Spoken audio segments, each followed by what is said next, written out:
guys, welcome to 2025. Happy New Year. And please welcome my guests tonight for our first edition of Uma Talks, the basics of wellness. Hi, guys. I think they're all hiding from me. Hello.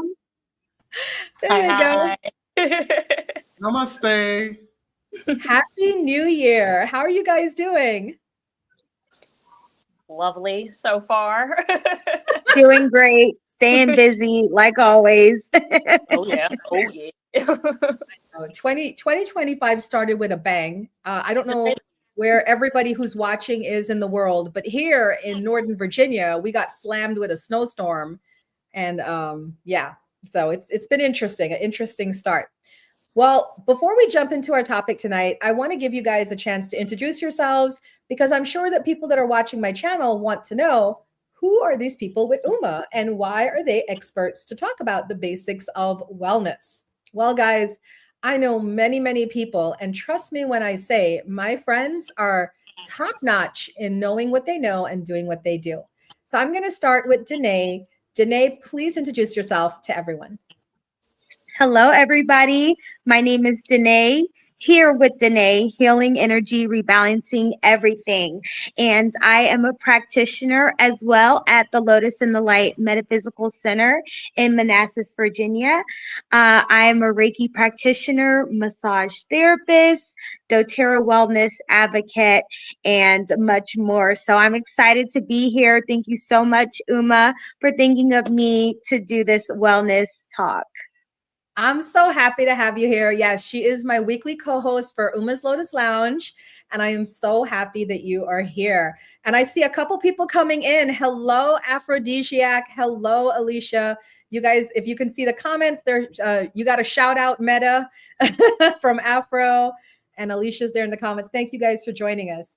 All right, Rachel, tell us a little bit about yourself. Hello. My name is Rachel. I am the owner and CEO of Cypress Rose LLC. Hello. I'm also the lead healer there. I am trained very, very well, might I add, in Reiki, integrated energy therapy, as well as access bars, along with a amazing tarot reader, might I add, if I'm going to go ahead and brag on myself just a little bit. And I'm also a lifelong student of Uma's as well. And I'm so happy to be here to hang out with you guys and to have some nice wellness discussions. I love it. Welcome in, Rachel. And she is thebomb.com at readings, just like Danae. And finally, all the way from India. No, I'm kidding. He's here. He's back here. Yogi. What do we call you by now? I know your old name. What do we call you by now? Hello, everybody. So it depends on where you have seen me. You know, when in the streaming space, everybody knows me as Metaphysical. But this time, more than a year ago, I actually traveled to Rishikesh, India, to study yoga. I've been self-studying for yoga for about 5 years and on the yogic path. And I spent about 7 months out of the country studying Himalayan Kundalini yoga in the Himalayan region of Rishikesh, India.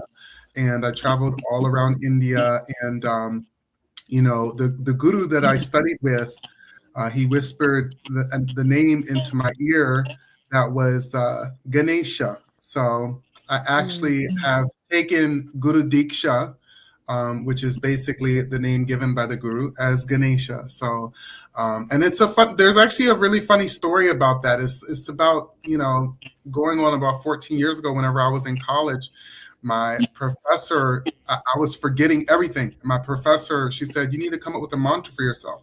Hindsight is always 2020. So right. I thought about that and I was like, this is how yoga is now entering my life. And I came up with a mantra within a few days, and it was like, I've got a memory like an elephant.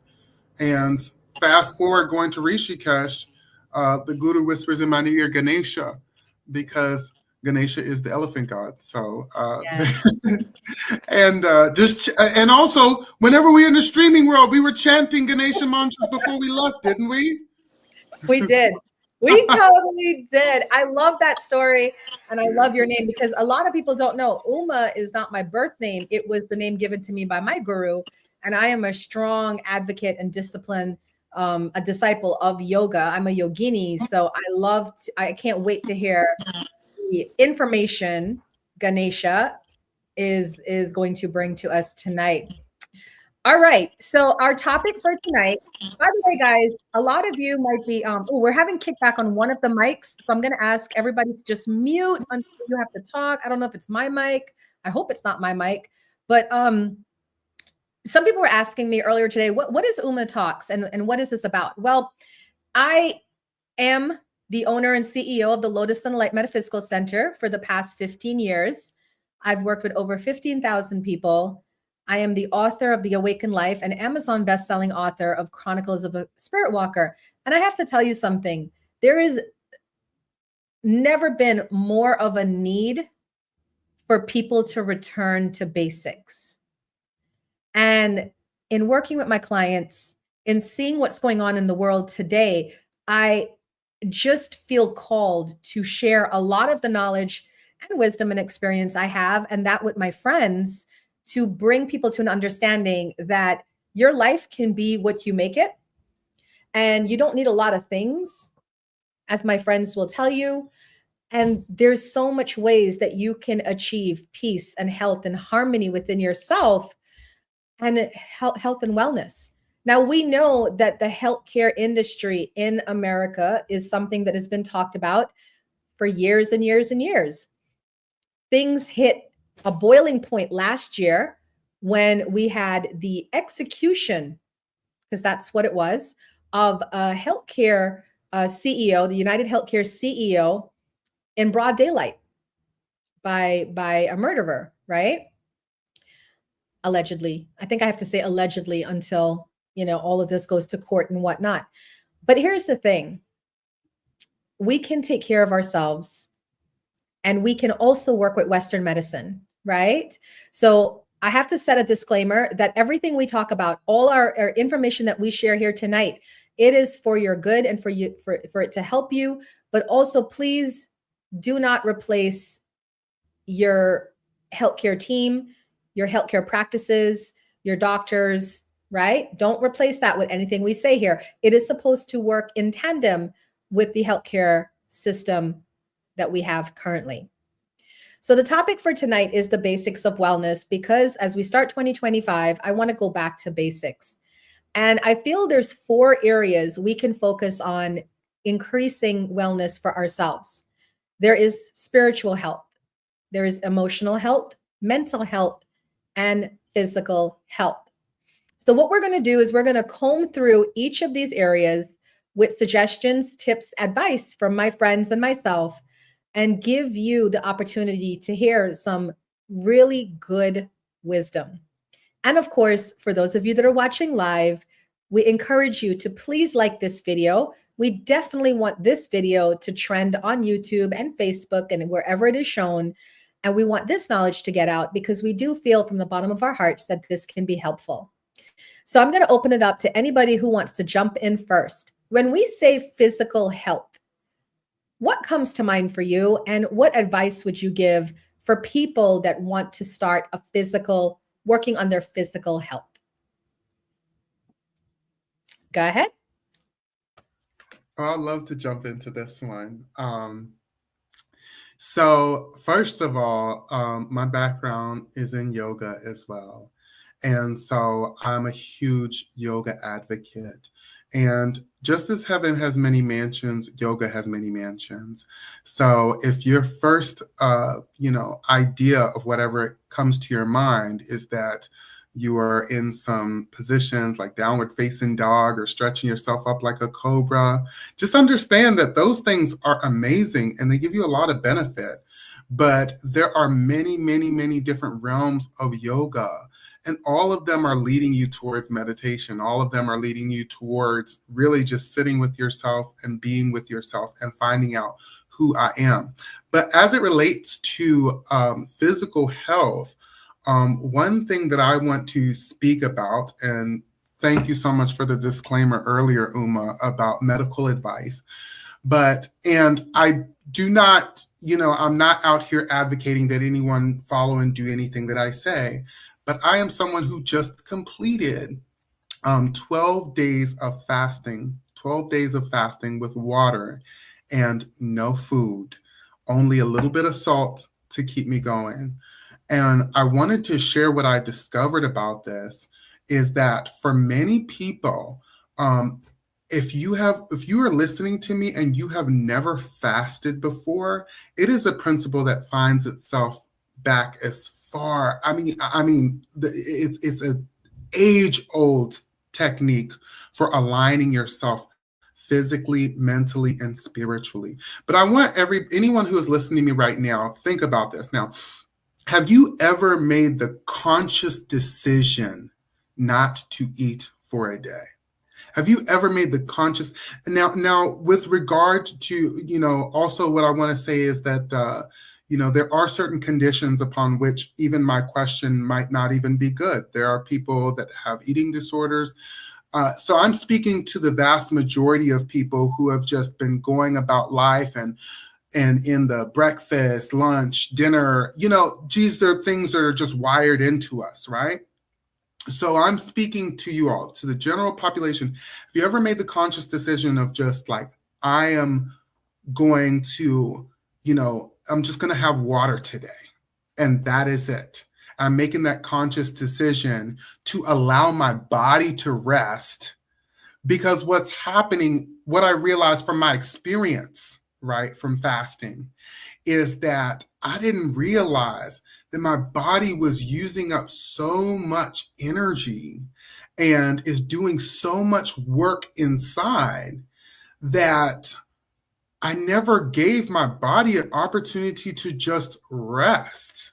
The organs, now think about it in terms of what you do every day. Some of you on here go to a 9 to 5. And you work from Monday through Friday, and then you get off from Saturday and Sunday. So what's the different about like what's going on inside of you? There is a great reset that can happen whenever you make the conscious decision to say, on this particular day, it doesn't, and I would say even just 3 days is so incredibly powerful for you. Because what happens is, especially on if you do even one day, it's amazing, because what you're doing is you're allowing your organs to just rest, to just take a breath, to give your organs a day off. But let's say if you go to 3 days, at 3 days, your body enters a state that is called autophagy, and autophagy is basically whenever you begin to create and generate more stem cells that are going to be healthy, that are actually going to, in a way, help to fight against any bad cells that have been hanging out in your system. So even Harvard journals have gone, if you go up to 7 days, your likelihood of acquiring cancer or any of these really serious illnesses drops dramatically by 70%. So I just wanted to advocate for fasting, because of course, depending, it's something that you want to make sure that you talk with your doctor about. My doctor was aware of every part of my journey going on this as well, and was making sure that I stayed hydrated and that I would be able to check in with them. But they were an advocate for me also doing this because they knew of the benefits. So I would love to suggest that to you, of making sure that you talk with your doctor and see if fasting is something that you want to do to give your body a break to start this new year. That is a great topic to start with. I see Afro said he likes juicing. Alicia said amazing. I want to kick this over to Danae, because as long as I've been friends with Danae, she is an avid faster, but she doesn't fast. Well, let me let Danae talk about it, what her fasting schedule looks like. Every time I hang out with her, she's in a fast. So let me let her. So what I do is quarterly fast. So when the season changes, I give my body a reset. I start off with a liquid fast. I haven't gone a day without, but I start off with a liquid fast. I see how long I can do that. Then I move into juicing, and then I move into smoothies. And then I try my best to see how long I can go with the vegan detox, soup, salads, smoothies, all raw, soups can't be raw, but just trying that out is a nice reset for the season. But also you're starting to eat more local. You're starting to eat fresh. Whatever's in the season is what your body needs. We're in the mix of winter right now. So there are certain things that are really going to help our body and that our body's really going to be craving at that time, especially vitamin D, since it's getting dark early. So I am so with the water fast. Your body, I'm telling you, it talks to you in so many beautiful ways. And I'm a strong believer in integrated medicine, but I will save that talk for later. But I love doing my detox, my fast, cleanse the body, cleanse the mind, and it won't just stop on a physical level. Okay. That's the joy of all of this. And I know Rachel has some goodies she wants to share. So tell us, Rachel. I was just going to say, I don't know if Rachel fasts. She'll let us know. But I do know that Rachel is very particular about what she puts in her mouth. So go ahead, Rachel. Tell us about your fasting habits. Yeah, so I actually wanted to start by saying that I actually love Ganesha's analogy of how we're not working every day. So why are our organs working the same way every day? So I really appreciate that new perspective. Thank you. And for me personally, it's very much my relationship with food that I focus on specifically, more so than like fasting and things like that. As you said, I am very particular about what I put in my body, what I put in my mouth, what comes in. And what I have found is that one of the things that I'll focus towards the most is specifically like things that would fall into the category of like life-giving foods, like energy-giving foods. So definitely those like hearty leafy greens. I've also noticed that root vegetables are very, very good for my soul, especially if you put it in a soup or you stew it up. I love it. But the main focus is ensuring that the things that I'm putting into my body are working for me and not against me, especially as I've begun to come into like slowly moving into my 30s and things like that, and noticing the changes in my body as well. Like, for example, if I wanted to have a nice slice of pizza, me and that pizza are going to fight the whole way through.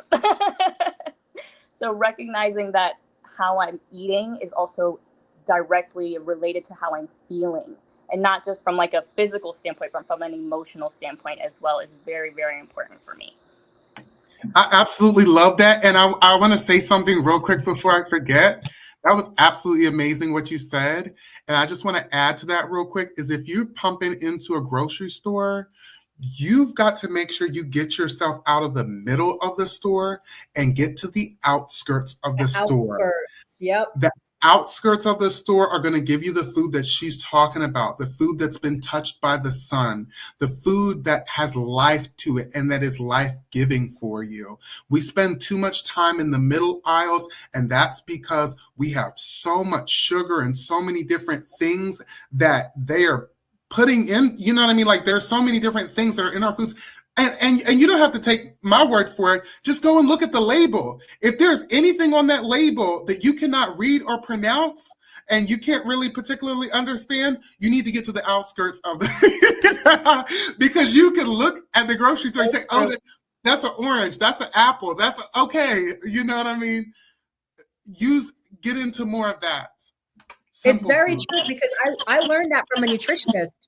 She told me not to go into the middle aisles because it was all, like you said, fake food, additives and stuff. And then it's like you had to do a box when you go into the grocery store. You go to your fruits and veggies, then you go to the right side was like the dairies, the yogurts, the eggs. Then the back was the meat.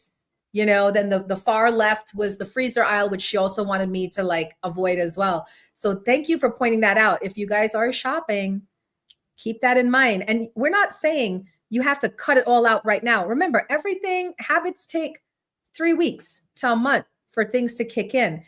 what you want to do right now is the next time you go to the grocery store, when you get to the checkout counter, look in your cart and divide your cart with the items that you got from the outskirts, as we've told you, and the items you got from the inside. If the majority of your stuff is coming from the inside, that's probably why you're not feeling your best. But if the majority of stuff in your cart is coming from the outskirts, you're beginning your path to wellness. The one thing I want to say about fasting, I used to do the water fast. The longest I did was 10 days, no food, just water. I used to do Ramadan fasting because my mom's Muslim. So I used to do where we didn't eat, for the whole day.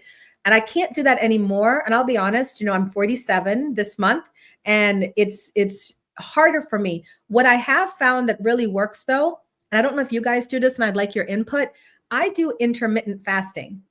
And intermittent fasting is where you eat within a certain time frame and then you don't eat. And you could do, there's 24 hours in a day. So you could do where you eat for, 6 hours, no, what's it?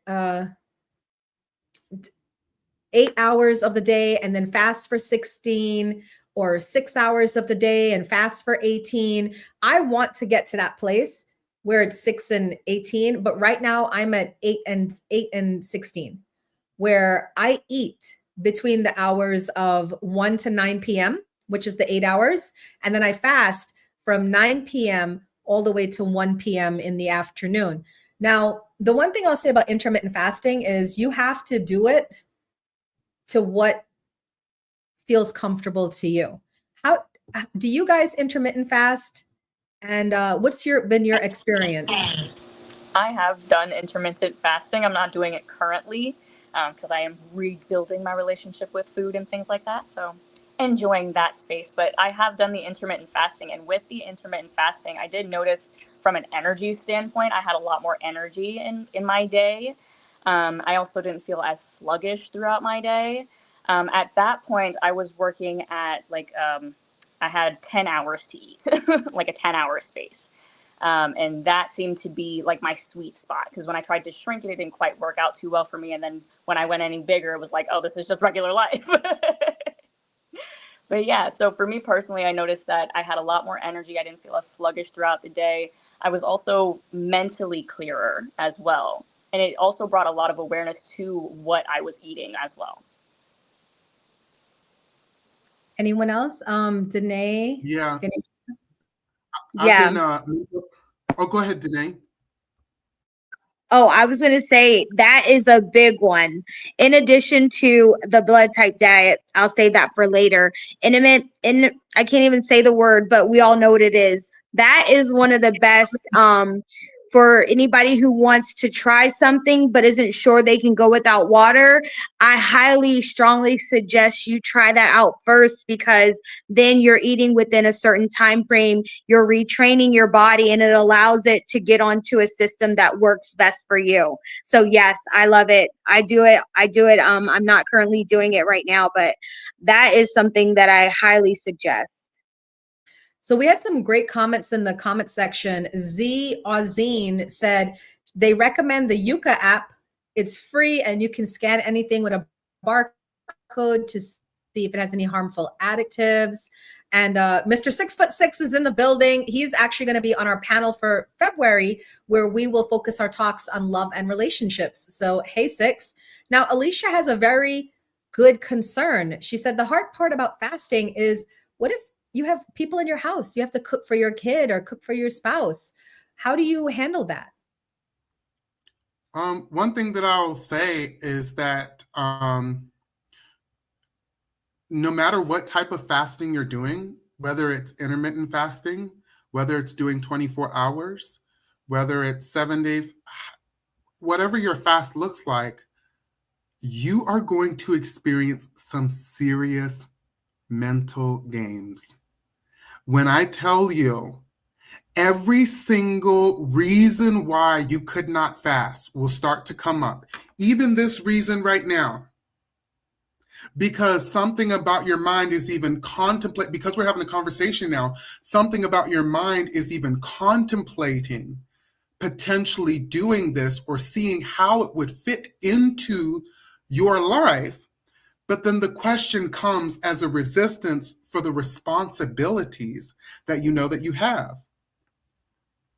And my response to it is, oh, what the heck? Do whatever it takes. Because what you're doing is you're standing 10 toes down for you.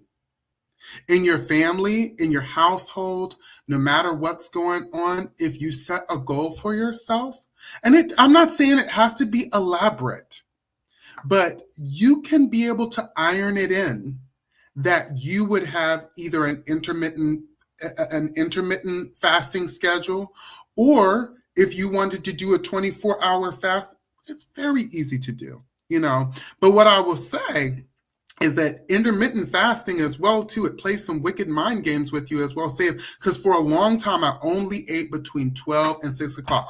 Azine is my friend that's in the building right now too, and he'll tell you that that I will do that. You know what I mean? I will go in intermittent fasting schedules, and essentially what you have to do is you have to stand 10 toes down on it, and and make sure that your family is aware of everything that's going on and how they can be able to encourage you. You know what I mean? Because it's at the end of the day, it's your goal. It's your thing. Okay. So, but don't put too much pressure on yourself. Be soft with it, because your mind is already going to give you some kickback. Because just imagine it. We go to sleep. We wake up. We work. We do this thing. We do that thing. But the moment that we make a conscious decision to say, I'm not eating breakfast this morning, I'm only eating between 12 and 6 today, there's a glitch in the matrix. And now your body is trying to figure out, okay, what is going on? Why is this person doing it? And you shift things. Intermittent fasting, it really detoxifies you. It's a longer process, but over days you just detoxify. And especially if anybody's in here looking to release weight, intermittent fasting is one of the best ways I know how to do that, period. I love that he gave you props. He said, even though I accidentally tempted him with snacks after 6 p.m., Ganesha remains the intermittent fasting king. I love it. I love it. But wait, we have a great question here from Alicia. Alicia said, do you have any tips from any one of you guys? What do you tell your mind? And we're really going to get to the mental health stuff in a second, but concerning fasting, what tips do you guys tell your mind when I just want that piece of fried chicken? Oh, I just want that ice cream. What do you guys tell your mind?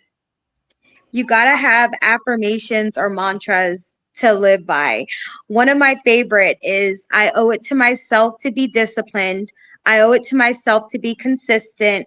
I owe it to myself to stay focused. It reprioritizes your mind. You gotta knock those thoughts out of your mind as soon as they come, because then you're going to be starting that thing all over again the next day. Facts. All right. I would also say that just really quickly, I would also say is that whenever you shift one thing, you can also add in another, right? So it's almost like smoking, right? If I'm going to be able to smoke, I'm going to be able to quit smoking if I have something to fill its place. Just real quickly, and this is physical health, is that I'm someone who used to smoke cigarettes. And if you're here and you smoke cigarettes and you want to know how to quit smoke cigarettes, I will tell you how. For me, the patches did work, but many people don't read the directions with the patches. What you have to do is you have to set a date in the future that is the 5th, today's the 1st, or today is the 8th. I'm stopping cigarette smoking on January 22nd. I know mentally that date is the day that I'm going to stop smoking. And the day before I get there, I take all the paraphernalia of smoking and I throw it in the trash. And then the next day I woke up in the morning and I replaced my cigarette smoking with a patch on my stomach. And every day I just kept putting that patch no matter what. So there has to be something to put in there. Maybe it's journaling for you. Maybe it's cooking for you. Maybe it's volunteering. Maybe it's doing something that you haven't been doing that you would love to do that you could fill its place with, so you don't think about the food so much. I love that. You guys are awesome. All right. Raven said, make sure you keep practices from your fast so that you do not flood your body with the same foods. Whenever you go on any journey with food, it's important to take something healthy with you. I think these are all really great tips for physical health. I know we have so much more that we can talk about, but we still have 3 other Yes. areas of wellness to get to. And I am so pleased with myself right now that I chose this panel because way to go, Uma. This was awesome. All right, Yes. let's move along to emotional health. Now, I know that is a topic that most people don't really talk about. When they talk about getting healthy, they definitely talk about physical health, and some might talk about mental. Rarely do we talk about spiritual and emotional. So I'm going to kick this over to Rachel to start us off. What, in your mind, is the definition of emotional health, in your opinion? And what advice do you have for people who want to have an emotionally healthy life? I would say emotional wellness is being able to feel your emotions and to the point that you are able to work with them and not such that they are running the show. Because oftentimes we will get into this space with our emotions where they feel so big and so overwhelming or just so intense that we just let that run the show. We take a back seat and the anger takes hold and just does whatever. We take a back seat and the immense joy takes hold and just goes with whatever, which in that case doesn't seem like a bad thing, right? But at the end of the day, we still want to sit and ensure that we are in the seat, that the emotions are not the one running the show all the time. We want to be able to feel them, to process them, to recognize that they are in fact a guide to whatever is going on. Like, for example, one thing I'll always tell people is that if you are experiencing anger, your anger is an energy that is telling you that something's not working. Your mission now is to determine what it is that's not working so we can do something about it. So we can adjust and make some moves and say, okay, if this thing is angering me here, what, if anything, can I do about it? And sometimes it's not necessarily that there is something that we can do about it. Sometimes it's just a perspective shift. And that is just as important to our emotional wellness as anything else, is ensuring that we are allowing those perspective shifts to change. So, like, for example, I was having an argument with someone and I wanted to sit in that argument so bad, but the perspective shift kept coming in and it kept coming in, and I had to allow that shift. If we want to make any progress, we have to allow those emotions to pass. It's been said that you only feel an emotion for 90 seconds. Anything after that 90 seconds is a choice. So what are we choosing in the space of our emotions? Are we choosing to allow the emotions to run the show, whether it be consciously, subconsciously, unconsciously? Because it is still a choice. Remember that. So allowing those emotions to come in, allowing ourselves to feel those emotions, and then allowing ourselves to do something with that, to process that, however it is that we need to process that. I'm personally a big fan of journaling. That's my biggest way to get all of the emotions out so that I can see where we are in that space, so that I'm not just sitting with it permanently. We want to take them somewhere. We want to grow with them. We want to grow through them sometimes as well, working our way up that emotional guidance scale. I love all of this. And it really sounds, everything you said sounds like have emotional intelligence. And I've been really hammering home this point. I recently unveiled last year a new program for my clients, the emotional intelligence program. It's the Lotus Bloom, where I work with people for 4 weeks and help them develop their emotional intelligence.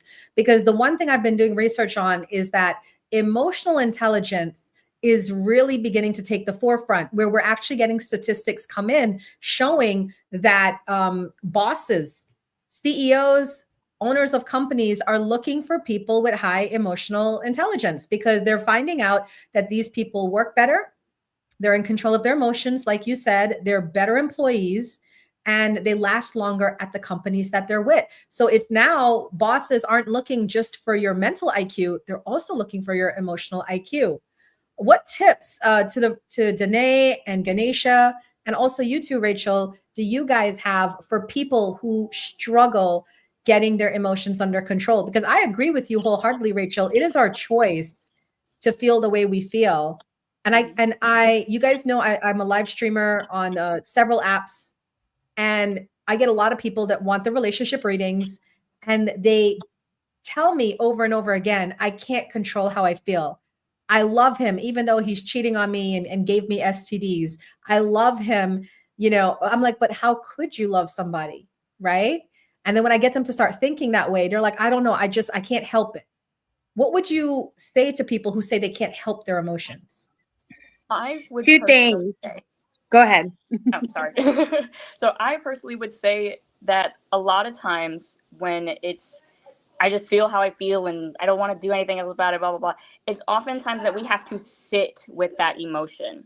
We have to sit with whatever emotion that is, because oftentimes there is an avoidance piece that I've seen in that. And there is an emotion that we don't necessarily want to acknowledge. There's an emotion we don't necessarily know what to do with, something along those lines. So oftentimes it's that we have to sit in the discomfort to feel what's really going on there so we can get to the background, to the root. Wow. I love that. For me, it all goes back to self-care, self-love, self-development. You're putting all this energy outside of yourself, but what's putting energy inside of you? It's not selfish. It's not narcissistic for you to refocus on the most important person right now in your emotional wellness, which is you. So that's my spit. I have a question to Ganesha. Why are people so afraid to do what Danae and Rachel are asking? Why are people so afraid to, one, sit with the pain, and then two, to take care of themselves, as Danae says?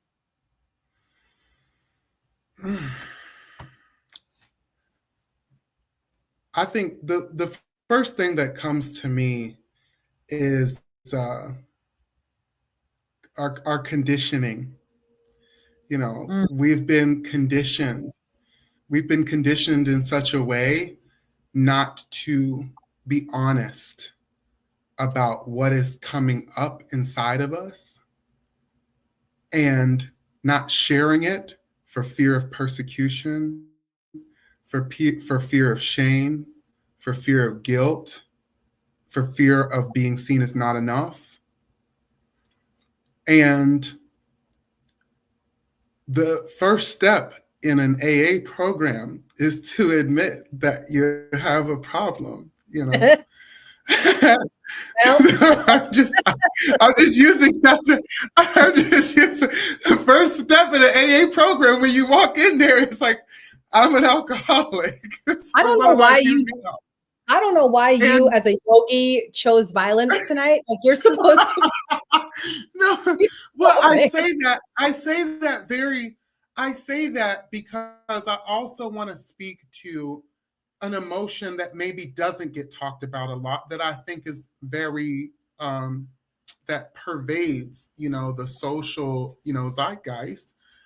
And I feel like there's a lot of envy and there's a lot of jealousy in the world. And what's so interesting is, for me, just the the subtext of jealousy and envy is, why would whatever there is out in this world, creator, Jesus, Buddha, Muhammad, whatever you believe in, why is it that they would do more for this person than they would do for me? And so often we have people, unfortunately, are in our circles, around us, all, in different ways, that they seem as though they're, happy for everything that you do, but inside they're burning, And what's so interesting about some of the things that you also said as well, too, is that, every emotion is a path back to the soul.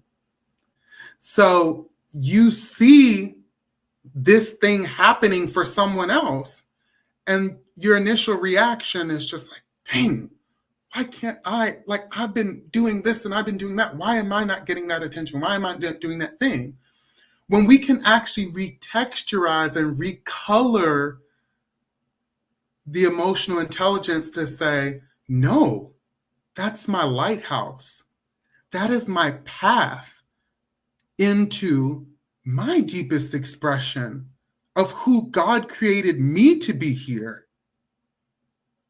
And I think what's important with, using that particular story is to say that we have to understand that our emotions are transient. They are passing through us, but they are not the truth of who we are. The truth of who we are is fulfilled, peaceful, whole, perfect, and complete unto itself. And anything that is unlike that is passing through, it is transient.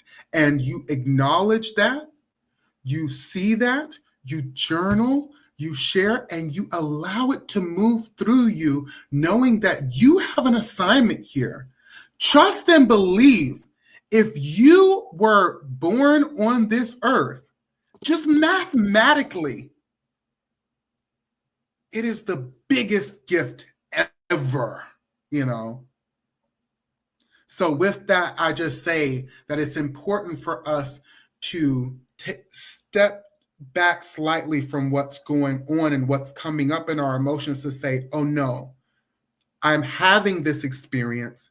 It's coloring my energy right now, but I know that this is not who I am. And right now I can make the decision to return to who I truly am. I love that, because I always say once I got into my 40s, I stopped giving a bleep, right? I stopped giving a bleep.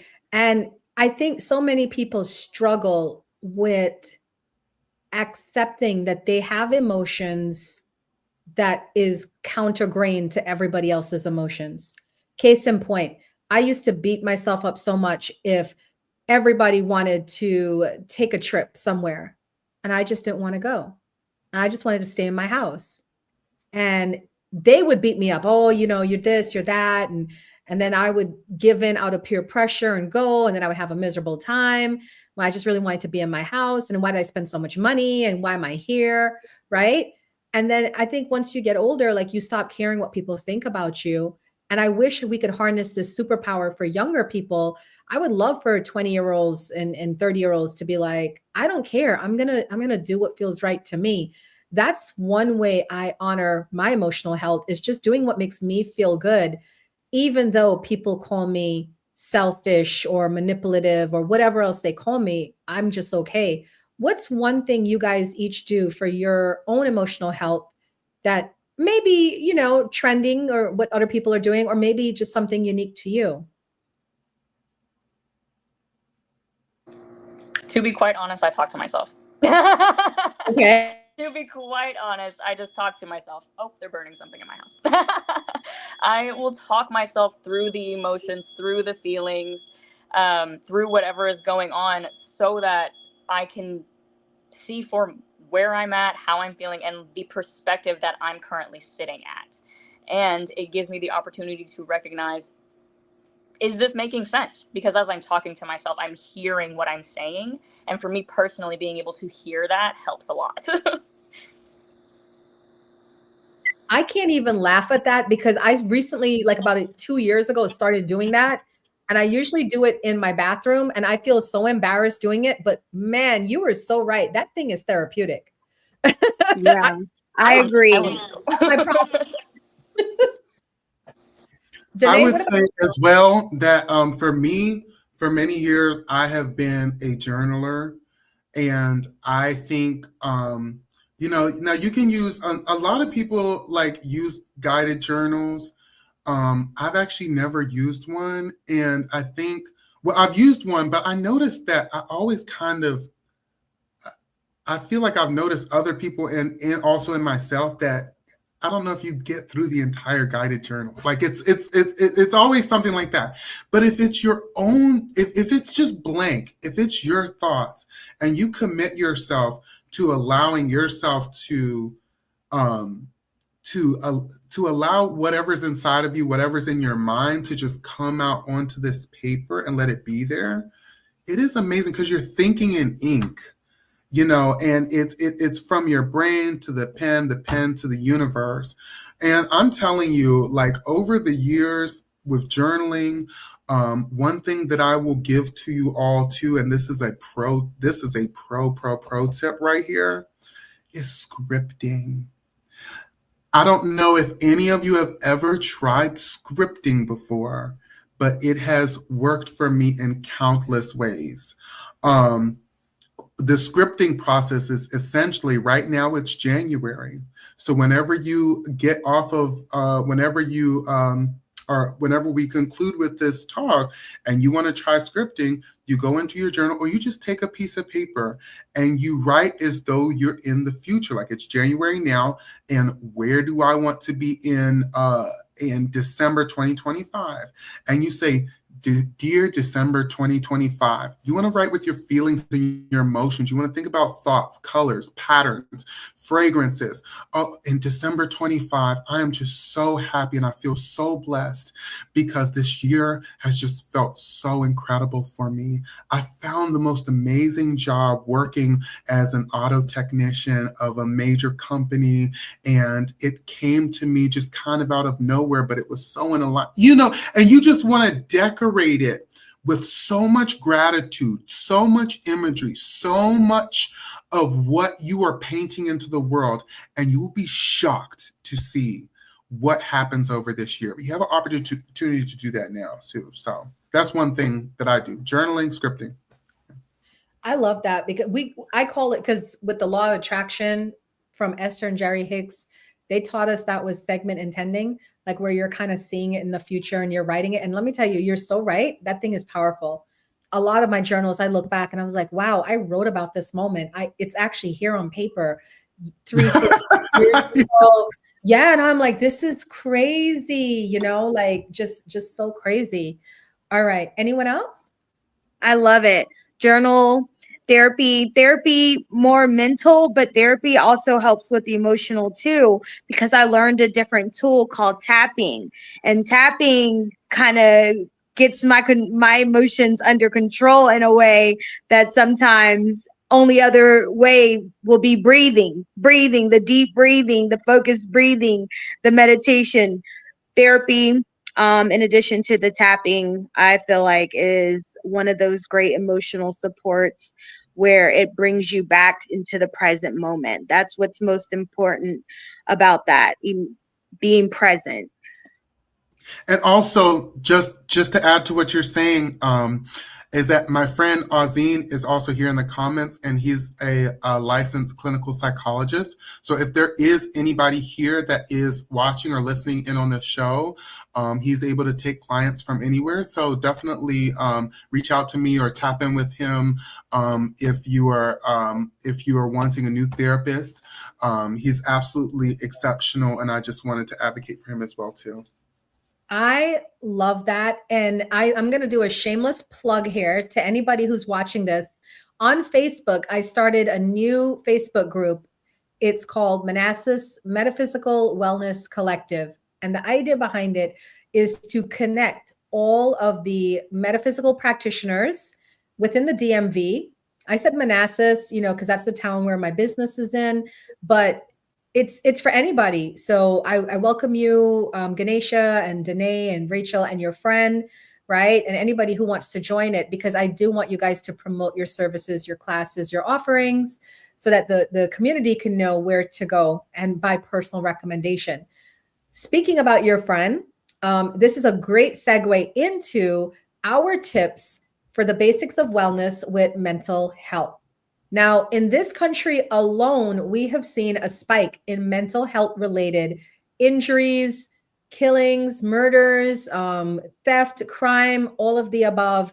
And I have been speaking on my platform for over 15 years about the lack of proper mental health treatments, practitioners, availability for people, regular people who, have Medicaid, who can't afford private practice and whatnot. What are your tips for people to think about when they're concerned about their mental health, outside of the very obvious answer, seek a therapist? Because I will stand 10 toes down on therapy saves lives. I was with a therapist for a long time. She healed me of a lot of my demons from my past, and actually had me cut off a lot of people from my past, because I didn't realize how toxic situations that I was in, until I had the eyesight of a professional looking at my life. And I was like, I got to move away from this group of people. It's not healthy for me. What would you guys recommend for mental health?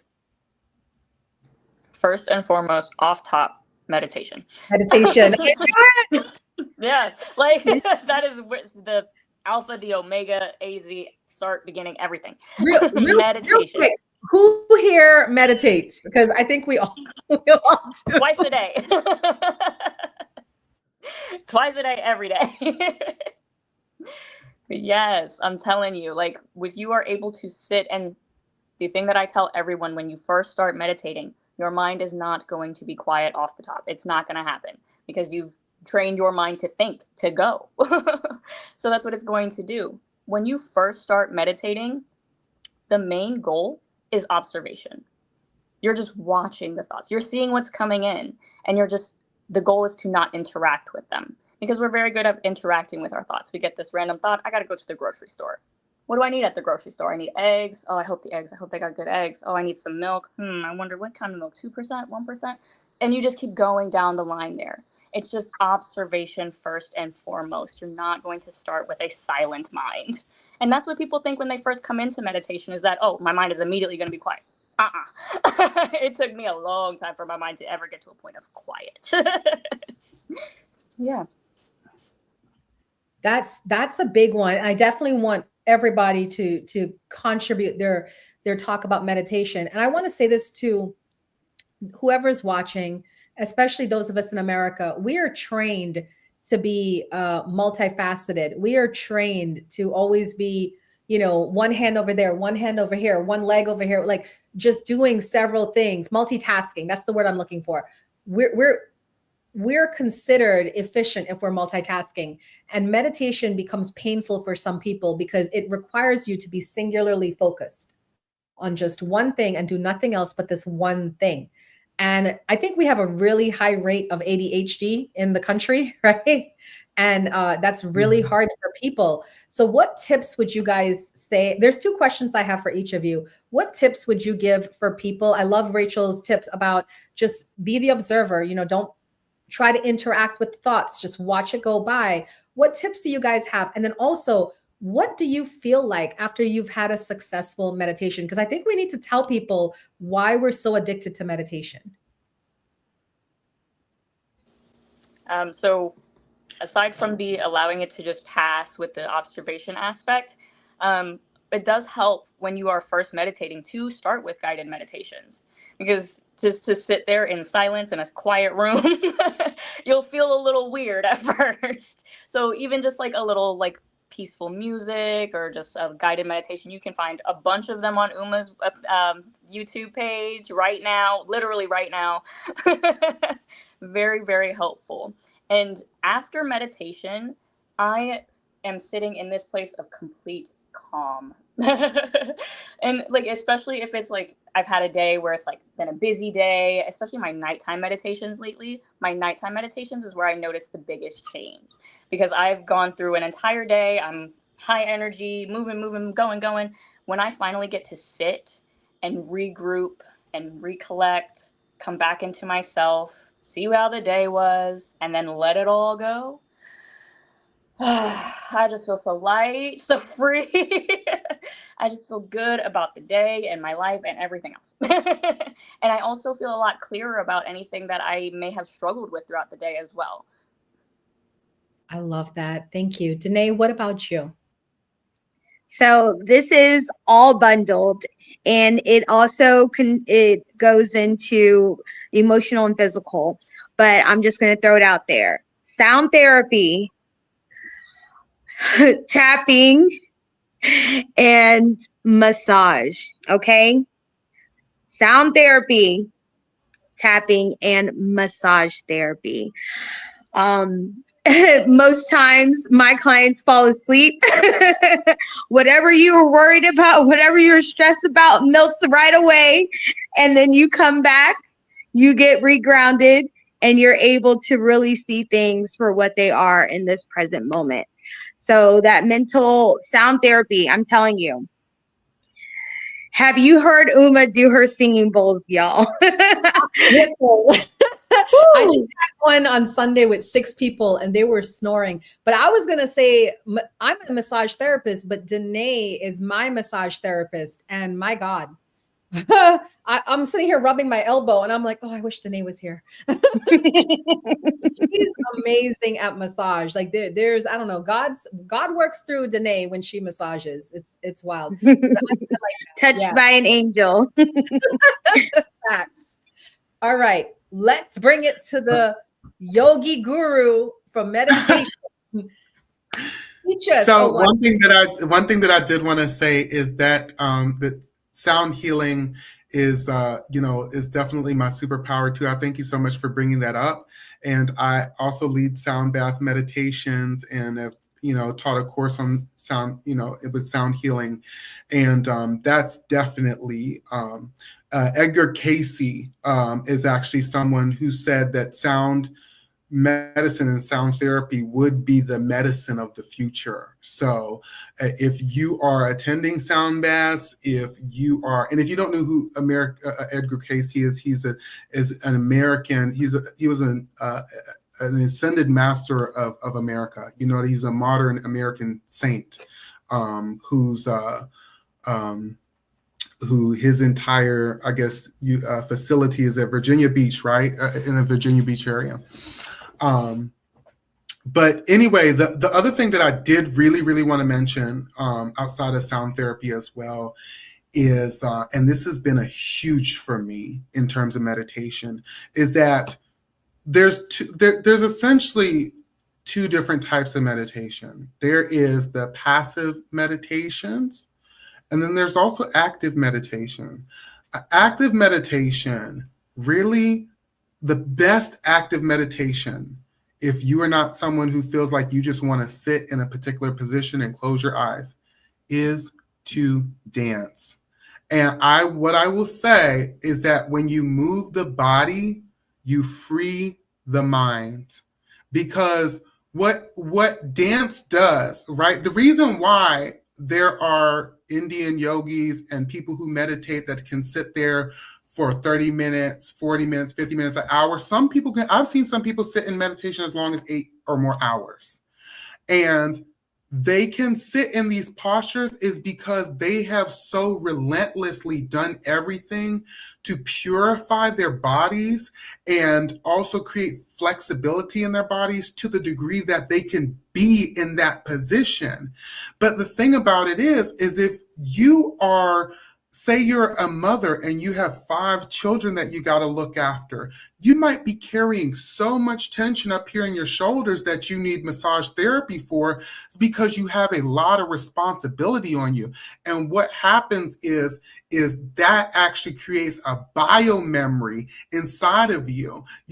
So whenever you start to even move your shoulders like this in a yoga class, you start to maybe even have these little glimpses of responsibilities that you've had or anything just kind of coming across the mirror of your mind, because all of our experiences that we've had, from being with our friends to getting angry to having sex to doing this thing, it all at some point gets stored in our body. And in order to reset our body, we have to move in such a way.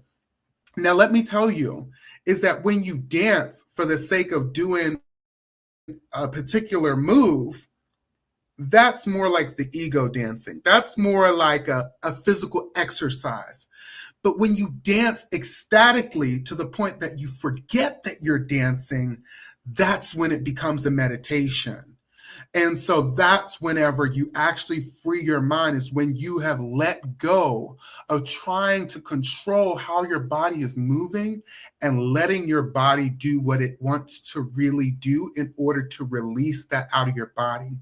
And so one of the best things that I would suggest for you to do is to sit down and find a list, and you can start small, maybe 30, maybe 20 minutes, 30 minutes, but find a list of singers who are singers or musicians that are making music, and it seems as though it's dedicated specifically to you. And you take that playlist and you dance in that playlist, and also know that you're talking to someone who's been completely crippled before. So I'm also, this is not an ableist thing, but no matter what position you are, even if you're here on the stream and you've been in a wheelchair or you're on crutches, whatever you are, you can find meditation, or you can find movement at any point, even if it's just your finger that's wiggling around and doing the dance, right? So I want to make this accessible for everybody. But dance dance really, really, if you allow yourself to get into the frequency of dance and allow yourself to dance ecstatically, it can become one of the highest meditations you experience. And then you lay down and you allow all those energies to come over you, and you experience the part of yourself that isn't just this physical body. There's a part of you, if you know, meditators will understand that when you're sitting in meditation, you may have tears that just start streaming from your eyes whenever you start to feel that other thing. Okay. But that's for you to experience. Nobody can really, like, it's very unique to everyone, but there is that other thing that you experience when you get into meditation. And so I encourage you, you know, with all of the methods that have been shared, to understand that there's different dimensions to how you can access that state. I so appreciate you saying that, because I remember when I was a kid, a teenager, I used to dance in my room. Y'all remember that? You got your music and I would dance in my room, and I felt so free. And it was just like, I danced so much in my room that my mom and my dad put up, they put a wall mirror on one of the walls. It was just all mirror. And so I could look at myself dancing. Taken with dancing, but I would never dance at parties and stuff. It was just be in my room. I was so shy, right? And I have an autoimmune disorder that has really crippled my body. It's a arthritis, rheumatoid arthritis. So there's days I just can't, like, I'm having issues with my arm right now.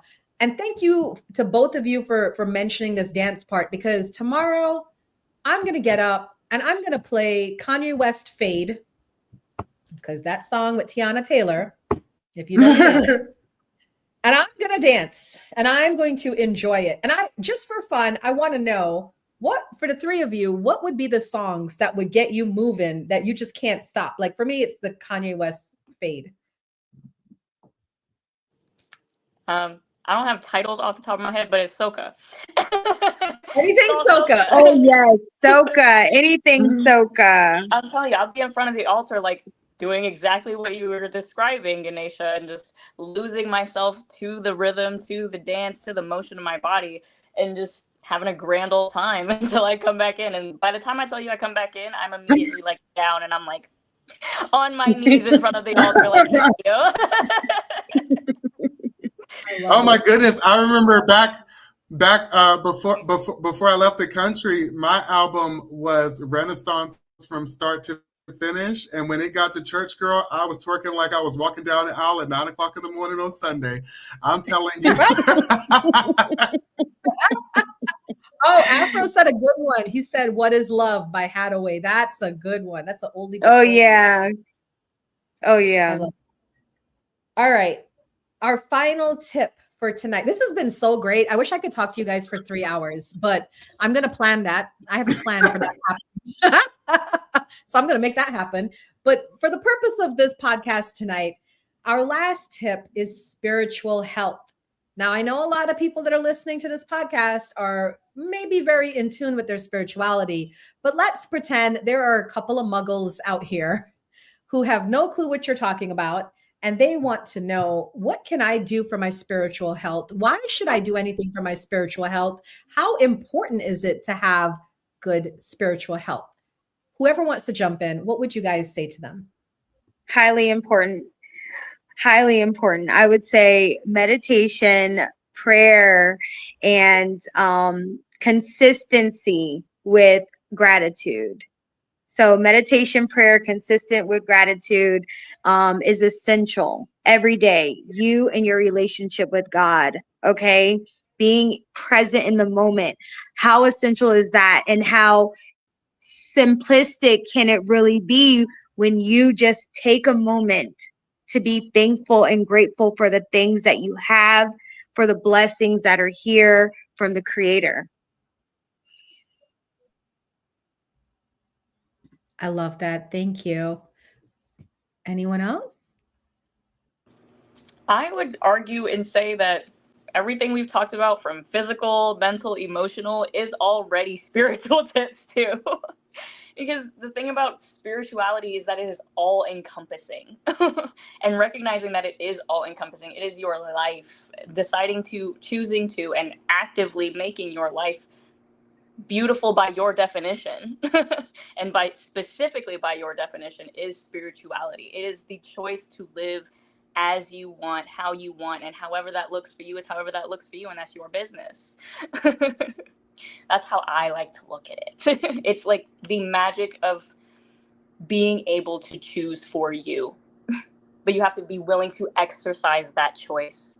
That power of choice, because it is a power. That is where it starts. I love that you both said that. And Afro said he starts his morning every morning with 10 minutes of sound bath. That's amazing, because we just talked about the benefits of sound therapy. And this is where I struggle, because I am a metaphysical mentor, a spiritual teacher for the past 15 years. And a lot of people look at my business like it's a non-essential, right? It's like, oh, that's for people who have time and money on their hands. But it's so hard living in a 3D world, where I'm trying to say to people, if you pay attention to your spiritual health, then everything else flows. Your mental flows, your emotional, your physical, everything's in alignment. So the way I would say it is, you start at the top and work your way down to the bottom. The bottom is the physical. A lot of people, especially in this country, in America, when they have, like, say, back pain, they say, oh, okay, I have back pain. And they go to a doctor, and the doctor fixes the back pain. But it comes back again. And people never question why. Why does it come back again? And that's because when you go up through the layers of your aura, it starts in the spiritual layer. And until you address that pain that you have in your spiritual aura, if you're just fixing the body is the symptom. It's not the root cause of what the pain is. So I love what everybody's saying about what to do for your spiritual health. What about you, Ganesha? What tips do you have for spiritual health, or why it's important? Yeah, I think as something, there's two things that just popped into my mind for spiritual health. Is the first thing is about asking better questions. One guest that was on that I was so happy to interview has been a long-time person that I had studied, Dr. Noah St. John. And, working with his material has changed my life in numerous, so many different ways. And what I'll say is that a lot of times, we ask questions that just don't serve us. And the questions we'll ask is just like, why is this happening to me? We'll ask questions like, why am I here? What is, we ask different questions that maybe sometimes feel disempowering, and they have a disempowering energy. But the question that, all questions we can ask, also leading into what you're saying, right, Uma, is that why, to reframe the question, because whenever you ask a question, your mind automatically, quicker than you can think, begins to search for the answer. if I start asking the question, why does it seem so easy for me to connect with my energy? Why is it so easy for me to understand myself more than I do now? Why is it so easy for me to choose better for myself? Instead of the disempowering questions, if we just begin to start asking ourselves more empowering questions, that can actually create a bridge for us to experience those other things. Now that's on the on the question side. That's on the thing that you can do all of the time, right? Constantly recontextualizing it. Why I have on my bathroom door or my bathroom window, you can even place up a question, right? That you just one question, not a bunch of questions, but one question, right? Is you can place a question up there to say, why am I so loved? Why am I experiencing an abundance of love in my heart each and every day? If that's the question that you see each and every single time that you go in the bathroom, it's not like you have to spend 5, 10, 20, 15, 32 hours meditating all the time. That is one way of connecting with yourself spiritually in an unconscious way. You don't, I'm just reading this, I read it, I get out of the shower, I'm brushing my teeth. And also, maybe you're not even consciously reading it, but your brain has already made the association that this question is on the mirror of your bathroom. And now every day, your mind is trying to figure out, why do I love myself so much? Why am I connecting with the things in my energy that should be shifted so that I can lift? And I think that's, amazing. But if there's something you also want to do in the physical, one of the most amazing tips that I can ever give you, ever. I mean, to me, this is the most amazing tip I can ever give you from my guru, is feed people. And I'm talking about actual food. People out in this world are hungry. There are more than 700, approaching over 800,000 people who are homeless here in America, and it's a record high since post-COVID measures that were taken to keep people in their homes. But the biggest and best thing that you can do to also set your spiritual health, your physical health, your mental health, every part of your experience in life, is to feed someone. You know it yourself when you are so hungry and you eat something and it satiates that desire for food inside of you. You know that feeling of what it means. Oh, this piece of chicken. Oh, this biscuit.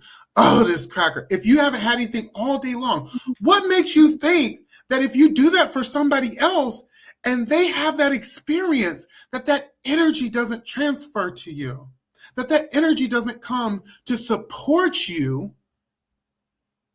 with any and everything that you have on your heart that you want to serve and share your gifts with the world? Feeding people is one of the most phenomenal paths to liberating from all spiritual struggle, from all the things, right? We're on this planet. We have to help each other. We have to feed each other if we're hungry. So, and it doesn't take much. You can go take some of your money every month, of the money that you get every month. Go to Aldi's, put some grilled chicken in a bag, some different things, some water, and just go hand it out to people that you think could benefit from it. That's just a way to start. So that's my topic on that. I love that you say that, because I love to feed people. I think each one of you have eaten my house at some point, because I love to cook. I love feeding my partner and my children, and I love when my friends come over and I have food in the fridge and I'm like, here, have some of this, taste this. And like I'll admit life got really busy and I haven't been able to do a lot of things that I love. And I really love that you say that, because a lot of people were asking me, Uma, what are you doing for your birthday? My birthday is January 19th. And they're like, oh, do you want to go out here? Do you want to go there? Do you want to fly here? And I'm just like, what I really want is to have a group of the people that are very important to me, which is you three and other people, that are in the Lotus Lounge family, and Sarah and Zarima. And I just want people to come to my house, and I want us all to cook and to just stay at the house and eat and cook and play games and relax. And bring your sleeping bags, bring your mattresses. I don't care. We have a lot of space in this house, and just have a big old sleepover. Because my birthday is Sunday, January 19th, the same day that, that's the week that Trump is getting reelected and all of that. So it's going to be crazy in our area, Northern Virginia. And I don't really want to go out. I want to stay inside with the people that I love. And I think I'm going to really make that happen. I'm not going to plan on anything else. And I think based off of what you said, it was so powerful. I was going to say meta, Ganesha, that I think once a month, I'm going to do that. Once a month, I'm just going to have a menu, and I'm going to send it to a few select people and say, I'm cooking this today. If you want to drop in, you're more than welcome to. And we're going to do it as a healing trade, meaning whoever comes to the house, you get to eat for free, but you have to give something in return to either myself or somebody there, whether it's a massage or a yoga session or a Reiki session or access bars. You have to just give something to anybody in the house as a gift. And I'm gonna dedicate the whole day to it. I'm not gonna work. I'm just gonna say for the whole day, this is what I'm cooking, and you guys can come by. I think that feels good. What do you guys think about what Ganesha said? That feels good. Oh, Yeah. that feels right. That's absolutely Beautiful. I love Soulful. it. Soul food. Okay. Soul food. Praise. Real definition of soul food. I love it. I love it. Guys, I want to thank you guys so much for showing up and sharing your incredible wisdom. We have the comment section there. If you guys could, as we're wrapping up, please drop your links, how people could get in touch with you if they want to follow you on Instagram, Facebook, TikTok, YouTube, wherever you're at. And just one by one, go through and let people know what you have coming up this month or this year, or anything important. Are you writing a book? Are you starting a new channel? Let us know what your plans are for 2025 so that we can know how to support each of you. Okay. So yes, I am doing all of the above. Starting a podcast, writing a book, in the middle of a deck. I am so excited to continue on my In Memory of Grief support group every Tuesday at 8 p.m. Meetup.com, The Lotus and the Light. I am so excited. You guys can find me, Queen DJ 444 on IG, here with Danae at gmail.com. Thank you so much, Uma, for putting this together. Rachel, Meta. Oh, I wrote your name down, but my pen stopped working. You guys freaking rock. You guys are so amazing. I am blessed to be here amongst you guys with this beautiful panel. I appreciate you guys. Thank you so much. And don't go anywhere, Danae, because we're going to go back into the back room before we let all you guys go. All right. Who wants to go next? I'll go. Lo, thank you so much, Uma, for inviting me here. I am so blessed to spend, to share this panel with you, with all of you wonderful ladies. Danae, it's been a while since we were down there in Virginia, but I'm so happy to see you. And also Danielle, it's been such a pleasure to, be on this podcast with you. It's been great energy. So for me this really, really, really touched my heart tonight, because, I really love you, Uma, and I think the world of you. And I'm so happy to be here, and I'm excited to be down here for your birthday. And I'm also excited to you've been on my heart and you've been on my mind, where I've been, the life of a yogi, doing this thing, that thing. So, I know. But you've been on my heart, and I I'm pledging to you on this platform that I want to really, really connect with you in this 2025 and also create even more with you. Danae, Danielle, I will also love to connect with you even more and see what we can create in community here. I will say that I am so excited that I am, again, I'm a Himalayan Kundalini yoga teacher and sound healer. I am teaching at a yoga studio here in Washington, D.C. If anybody is at Vita Fitness, I may soon be a provider at Bali and Springs. And I've also been teaching my own. Intensive course that will be starting back up here soon with Tacoma Metaphysical Chapel. And I am declaring it now that I'm going to be down there at the Lotus and the Light Metaphysical Center very soon.